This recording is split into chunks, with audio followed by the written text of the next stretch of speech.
Studies have shown the consumption of pornography is widespread, even within the church. How should pastors and churches fight this epidemic? Directly. For one thing, it needs to be talked about.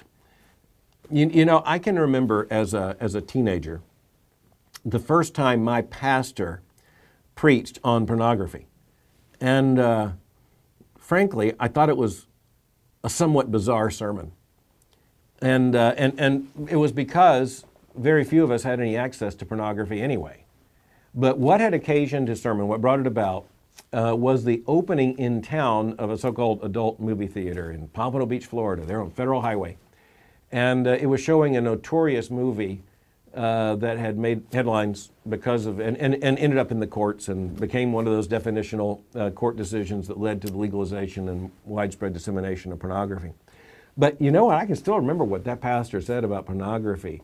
And so I'll honor my pastor. Mary and I were members of the First Baptist Church of Pompano Beach, Florida, and Robert Leonard Smith preached a sermon on pornography back in the 1970s, and it's still very much in my mind. He set out the biblical case against pornography, which I'd never heard before, and he addressed it directly.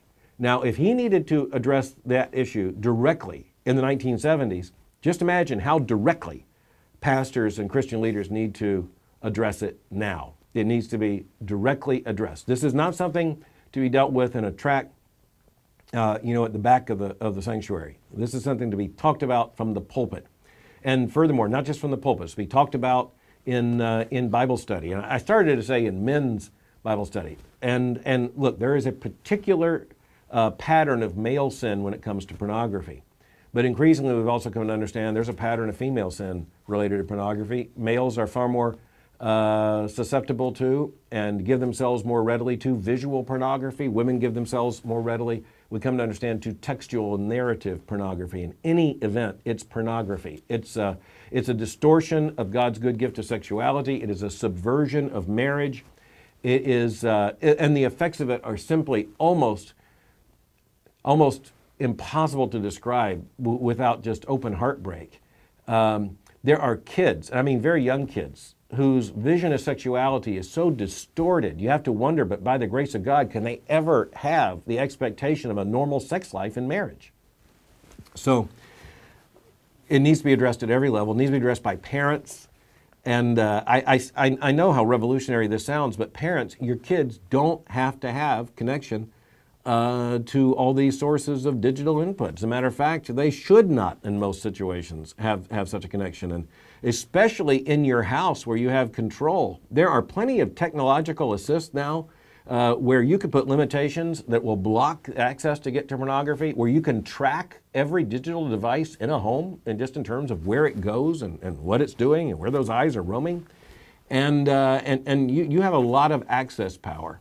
And you need to exercise that, moral power. And at some point, especially dealing with children, teenagers, you just need to say, look, I'm not even asking you to develop the maturity to handle this. I'm just going to handle this for you.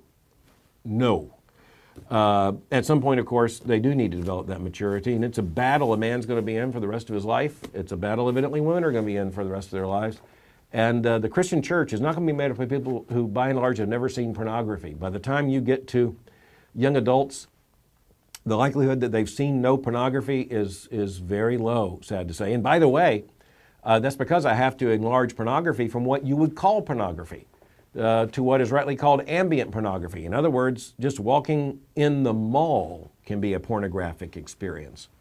Porneia means it leads to a false and sinful sexual desire. So anything that does so is pornography. But what a good question. It needs to be addressed biblically, directly, continuously, regularly, relationally, and there's no way around it. I can't imagine many things that are more soul-destroying in terms of our contemporary moment.